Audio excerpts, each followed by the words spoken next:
Olá pessoal, sou o Silber Jati. Vamos para a nossa aula sobre Teoria de Análise Clínica 1.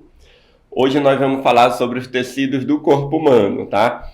A gente tem essa figura aí que é uma figura que resume esses tecidos de uma forma geral e é o que a gente vai ver hoje durante a nossa aula, tá? Os 4 tipos de tecidos e as variações que existem dentro deles, tá certo? A gente já sabe o que é um tecido, né? A gente aprendeu nas aulas anteriores aí que o tecido é formado por um conjunto de células e que essas células desempenham basicamente a mesma função, tá? E quando a gente fala do corpo humano, que é o tema da nossa aula de hoje, o corpo humano ele é formado por 4 tipos de tecidos.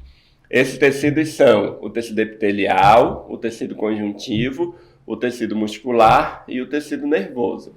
Nessa figura aí mostra, né, um pouco sobre os tecidos que a gente vai começar a explorar hoje aí nas nossas aulas. Então, o primeiro tecido é o tecido epitelial, né? Uma coisa importante da gente entender quando a gente fala sobre os tecidos é para que eles servem. O tecido epitelial, ele tem a função básica de revestir o corpo da gente.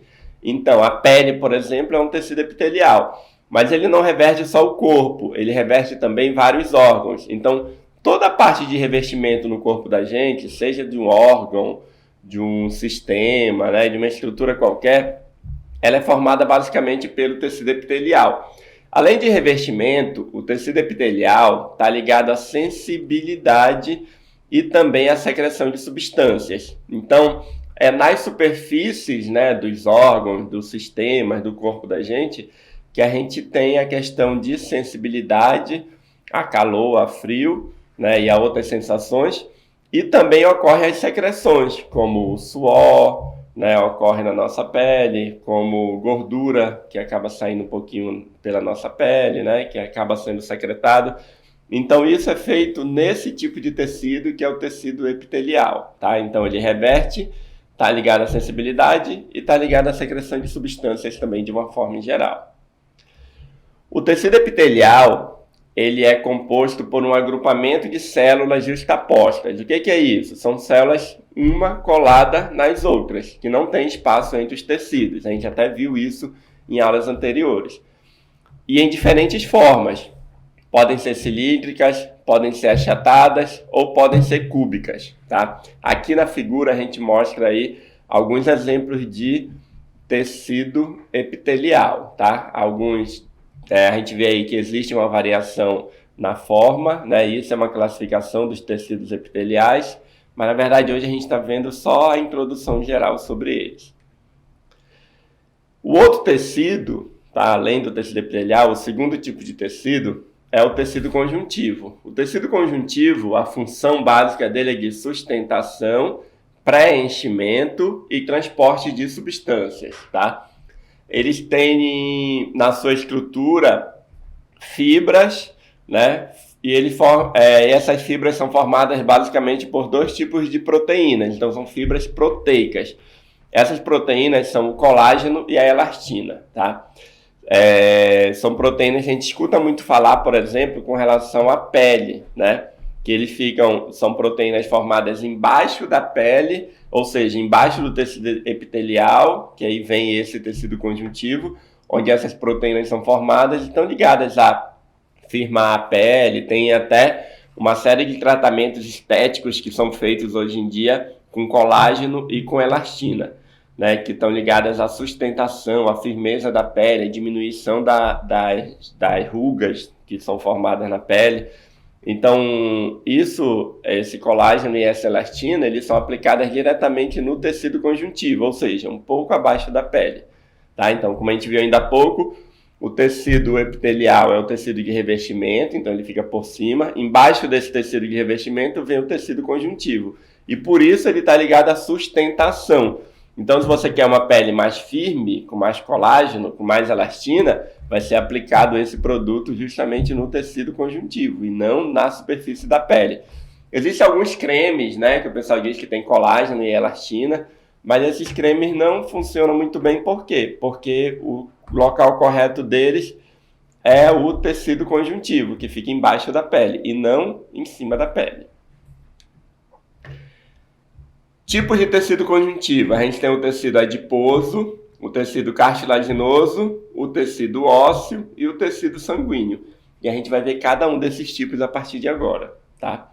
O tecido adiposo, ele é formado por células que acumulam gordura. O nome dessas células são os adipócitos, que está em vermelho aí. E a principal função do tecido adiposo, além de acumular energia, é ele ser um isolante térmico, tá? As células do tecido adiposo geralmente são células mortas. E como elas são células mortas, elas não têm sensações. Então, quanto mais gordura a pessoa tiver embaixo da pele, mais difícil vai ser, por exemplo, ela sentir frio. Geralmente, uma pessoa mais gordinha é mais tolerante ao frio do que uma pessoa mais magrinha, tá? E, além disso, eles são depósitos de energia. Só que, por serem células mortas, né, essa energia ela é difícil de ser acessada, tá? Quando você pensa, por exemplo, num processo de emagrecimento, né, as últimas células que são acessadas, né, no nosso corpo para retirar energia é o tecido adiposo, justamente porque o tecido adiposo é formado de células mortas. E aí a gente tem uma imagem desse tipo de células, né? Essa parte amarelada aí, tudo é gordura acumulada dentro dela, então essa gordura se acumula exageradamente, a célula acaba morrendo e vira aí um adipócito. O tecido cartilaginoso, ele é um tecido firme, mas ele é flexível, ele é maleável, né? Nossa orelha, nosso nariz é formado, por exemplo, de cartilagem. Então ele serve para sustentar, revestir e amortecer impactos. Por exemplo, entre os ossos, é comum você ter cartilagem entre um osso e o outro, para quando chocar um osso com o outro, não bater diretamente um no outro. Eles acabam usando a cartilagem como amortecimento. A gente tem essa primeira figura aí de um joelho, né, mostrando que é uma estrutura onde a cartilagem reveste a cabeça do osso para evitar esse atrito e evitar dores. Geralmente, quando as pessoas estão com dores no joelho, é porque essa cartilagem está gasta, por exemplo, tá? Então, a cartilagem tem basicamente esse papel aí. Outro local que é muito interessante a gente lembrar que existem as cartilagens é na coluna vertebral. Entre as vértebras, entre uma vértebra e outra, tem sempre um disco, né? A gente chama de disco intervertebral, que é um disco rico em cartilagem, que é justamente para não ficar batendo um osso no outro e não causar dores. As pessoas começam a ter dores nas costas ou dor na coluna, né? Basicamente quando essas cartilagens começam a ficar gastas, né? Essa cartilagem é um tecido flexível, mas com o passar do tempo, com a idade, né? Tudo chega de ruim para a gente na idade, e aí acaba que essas cartilagens vão ficando mais rígidas, e aí começam a ter dores, como as dores nas costas que vão acontecendo aí, ou às vezes por conta de uma postura errada que a pessoa tem, que acaba jogando essa cartilagem mais para um lado do que para o outro, às vezes até ela fica bem mais fora da coluna, né? E pode causar até o que a gente chama de hérnia, né? A hérnia de disco, que é uma rigidez muito grande na cartilagem, entre os discos intervertebrais, né? E aí você começa a ter dores muito grandes na coluna. O outro tecido, o nosso tecido ósseo, né? O osso, ele é o tecido mais rígido que a gente tem no corpo e, portanto, mais resistente. Ele é rico em sais minerais, especialmente carbonato de cálcio, e também é rico em colágeno, tá? Uma característica importante do tecido ósseo é que ele é inervado, ou seja, ele tem nervos e ele é irrigado por sangue. Algumas pessoas acreditam que o osso não tem sangue, né? Mas na verdade tem. Para você ter uma ideia, é justamente dentro do osso, na medula óssea, que a gente chama vulgarmente de tutano, né? Aquela gordura que fica dentro do osso, é a famosa medula óssea, lá que são produzidas as células sanguíneas. Então, o sangue se conecta com ele para poder receber essas células, né? E levar também nutrientes, porque apesar de ser um tecido rígido, ele é um tecido vivo, tá? A gente tem uma figura aí que mostra um pouquinho as estruturas do osso. Tem uma estrutura que ela é mais compacta e tem a estrutura geralmente na ponta que ela é mais esponjosa. Em todas elas você vai ter células vivas, atuantes, funcionando muito bem, né? E nesse canal aí dentro do osso é que a gente tem a medula óssea, que vai produzir as células sanguíneas como um todo. E o tecido sanguíneo, né? O tecido sanguíneo é um dos tecidos mais importantes do nosso corpo. Ele tem as funções de defesa do organismo. Então, todos os anticorpos, né, que são produzidos no nosso corpo, eles vão estar acumulados no sangue para formar a defesa. Quando você toma uma vacina, por exemplo, né, essa vacina ela vai estimular seu corpo a produzir anticorpos. Esses anticorpos eles ficam guardados, né, em células específicas no sangue, que são chamadas de células T, ou linfócito T. Esses linfócitos T, que são um tipo de célula sanguínea de defesa do nosso corpo, eles vão ficar com a informação daquele anticorpo contra aquela doença, né? Quando a gente fala hoje, a doença mais comum que você fala é o coronavírus, né? Que a gente teve aí essa grande pandemia e que as pessoas começaram a tomar vacina. E depois que começaram a tomar vacina, começou a se ter um controle muito maior da doença. Por quê? Porque quando você é contaminado por um vírus, ou uma bactéria, ou um protozoário, né, que você tomou vacina contra ele antes, o seu corpo ele fica preparado para quando aquele agente patogênico, seja um vírus, seja uma bactéria, seja o que for, entrar no seu corpo, você já tem uma defesa contra ele. Então, os anticorpos, né, esse sistema de defesa, eles são específicos, tá? Você toma vacina contra o coronavírus, você só vai produzir anticorpos contra o coronavírus. Se você toma vacina contra o sarampo, você só vai produzir anticorpos contra o sarampo. Se você tomar vacina contra a febre amarela, a mesma coisa, e assim por diante.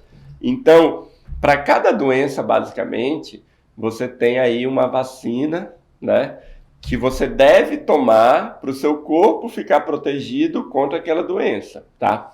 Uma coisa importante da gente entender é que a vacina, ela não é um escudo, né? Que você não vai pegar a doença.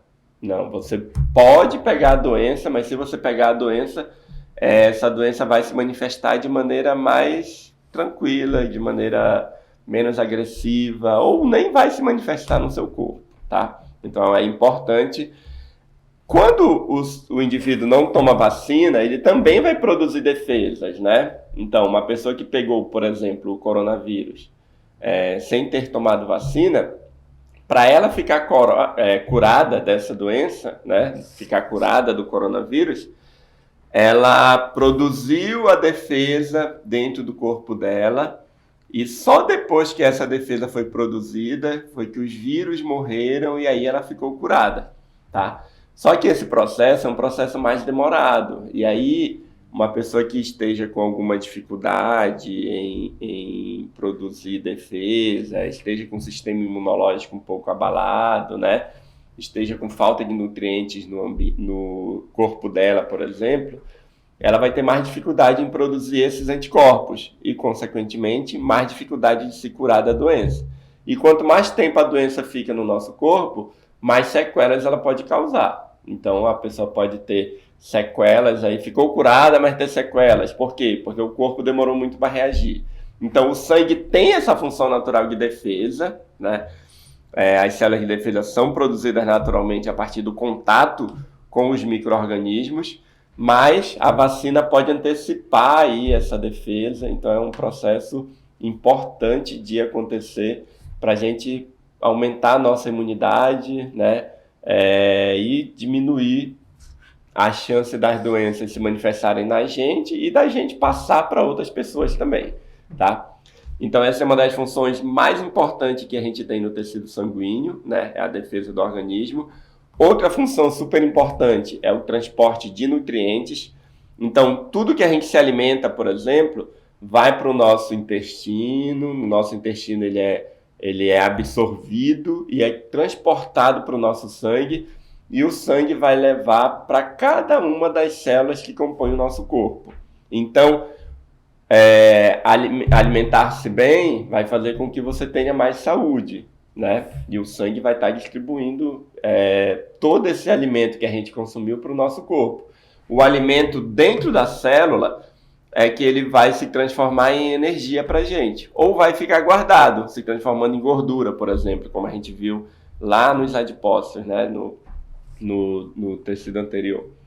Então, é importante a gente entender que o sangue ele é um dos componentes mais importantes, né, um dos componentes principais do nosso corpo, tá? E ele é um tecido, mas ele é um tecido líquido, né? A gente não pode esquecer disso, ele é um tecido líquido. Aí várias pessoas esquecem que o sangue é um tecido por conta dessa característica especial, tá? Então, o sangue é um tecido líquido, né? E ele é composto por células, que são as hemácias. As hemácias são células vermelhas do sangue. Os leucócitos são células brancas do sangue. E além dessas células, o tecido sanguíneo vai ter também plaquetas, tá? E vai ter o plasma. Qual é a função de cada uma dessas células, né? Primeiro, as hemácias. As hemácias são as células vermelhas, elas têm a função de transportar oxigênio. Então, elas pegam o oxigênio no pulmão, leva para todo o nosso corpo, traz gás carbônico do corpo e deixa no pulmão. E aí, pela respiração, a gente faz essa troca, né, do gás carbônico com o gás oxigênio. Os leucócitos são células brancas, são responsáveis pela defesa do nosso organismo. Eu falei de uma, né, que é o linfócito, mas tem várias outras células de defesa que a gente pode ver um pouquinho mais na frente, né, em outras aulas. As plaquetas são responsáveis pela coagulação sanguínea. Quando você sofre um corte, por exemplo, na pele, aquele corte vai cicatrizar. Você sofre o corte e começa a sangrar. Depois de um tempo, ele para de sangrar. Esse parar de sangrar são as plaquetas que vão se acumulando umas sobre as outras e tampando aquele buraquinho que foi aberto com um corte, ou um buracão, né? Dependendo do tamanho do corte. Então, as plaquetas têm esse papel, tá? E o plasma é a parte líquida do sangue, formado basicamente de água, e é onde tudo fica diluído, né? Os nutrientes vão sendo diluídos no plasma, e é esse plasma que acaba levando aí todos esses nutrientes de uma célula para a outra. Tá certo? Tecido muscular, que é outro tipo de tecido, né? O tecido muscular ele já é formado por células alongadas e realizam a contração. Essa contração é feita por proteínas contráteis, que são a miosina e a actina. O tecido muscular ele tem grande inervação e vascularização, então ele recebe muito sangue e tem muitos nervos. Por quê? Porque os nervos que estão ligados à questão do movimento. E o sangue, porque a gente precisa dos nutrientes que chegam aí até cada um dos órgãos do nosso corpo. O tecido muscular ele é dividido em 3 tipos. Esse é o primeiro tipo, o liso, que não tem estrias. O liso ele faz movimentos involuntários. Exemplo, o útero, a bexiga, o intestino, né? Os nossos órgãos, nossas vísceras, de uma forma geral, que a gente não controla, eles são formados por músculo liso. Já o músculo esquelético, né, o tecido muscular esquelético, eles são os músculos que estão ligados ao esqueleto. São os músculos responsáveis pelo movimento. E eles têm células longas e têm estrias ao longo das células, né, dá para a gente perceber na figura aí, as estrias. E eles têm movimentos voluntários, ou seja, ele ocorre quando a gente quer. Eu quero levantar o braço, eu penso antes e levanto, né? Para eu falar, eu estou pensando antes de articular aqui meu maxilar e fazer o ar sair e produzir o som. Então, tudo isso é um conjunto de músculos, né, que vão fazendo. E todos eles são músculos esqueléticos. Então, o músculo que a gente controla é o esquelético. O liso, a gente não controla. E tem o músculo, tecido muscular cardíaco, que também tem fibras, só que ele é involuntário. Não dá para a gente mandar no coração. Não dá para eu dizer, coração, para de bater que eu vou me suicidar. Né? Não tem como fazer isso. Né? Na verdade, a gente não controla, né? A gente até, às vezes, tenta controlar, né? Tipo, eu estou estressado, meu coração está batendo rápido, vou fazer uma respiração aqui para relaxar e tal, né? Mas, na verdade, você ajuda, mas você não tem como controlar. E dizer, não, tá muito rápido, bate mais devagar ou bate mais rápido, entendeu? Não tem como fazer isso, tá? Mas ele é estriado também, estriado cardíaco, né? Que é diferente do estriado esquelético, que é o que forma os nossos músculos. E a gente tem ainda o tecido nervoso, que é um tecido formado por células nervosas, que a gente chama de neurônios, tá? Os neurônios, a gente tem a figura aqui, né, mostrando aí que eles são células longas, estreladas e que transmitem impulsos nervosos. Onde é que a gente tem neurônios? No cérebro, na medula espinhal, nos nervos, né?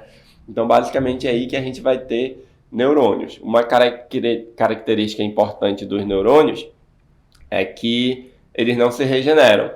Então, a gente já nasce com a quantidade de neurônios suficiente para a nossa vida inteira, tá? Se você perder neurônios, e a gente perde neurônios por várias atividades, né? Eu vou citar algumas, você não tem mais como recuperá-los. Só que a gente nasce com excesso de neurônios, especialmente no cérebro da gente, né? A maioria das pessoas não chegam a usar nem 10% da quantidade de neurônios que você tem disponível no cérebro durante toda a sua vida, né? Mas o lance é que, às vezes, por algumas atividades que você faz, você acaba ativando ou desativando partes do seu cérebro. Quando você estuda, né? Você ativa a parte da memória, tudo aquilo que fica guardado vai sendo ativado. Quando você pratica uma atividade física, né? Você ativa outras partes do cérebro, né? Quando você faz exercícios da visão, você vai ativar uma parte. Então, o nosso cérebro ele é dividido em várias partezinhas. Cada parte dessa é responsável por um sistema no nosso corpo, vamos chamar assim, tá? E se essa parte for debilitada, né? Você vai acabar não regenerando mais. Então, as pessoas às vezes têm AVC, dependendo da parte do cérebro que foi atingida, elas podem ter sequelas muito grandes, né? A partir desse AVC que ela teve, tá? E aí tem uma série de doenças, né? Que estão ligadas a essa questão de dificuldade de comunicação entre os neurônios, ou uma comunicação exagerada, né?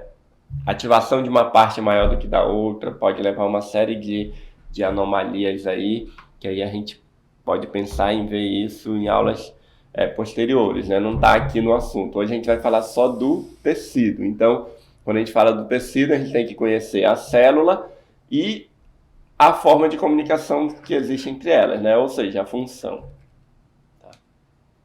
Então aqui, né, a gente volta para aquela primeira figura, onde a gente tem os 4 tipos de tecido, ó, tecido conjuntivo, muscular, epitelial e nervoso. O tecido conjuntivo, né, tem um tecido de preenchimento, tecido ósseo, tecido cartilaginoso, tecido sanguíneo e tecido adiposo. No tecido muscular, a gente tem o estriado esquelético, o estriado cardíaco e o liso. No tecido epitelial, eu tenho de revestimento, de secreção e de captação de estímulos, né? Então, com essa figura aí, a gente encerra a aula de hoje, né? Aqui estão meus contatos. Se alguém quiser, estou disponível aí para tirar qualquer dúvida. Pode mandar um e-mail, né? Conversar, seguir no Instagram, tá bom? Tchau e até a próxima.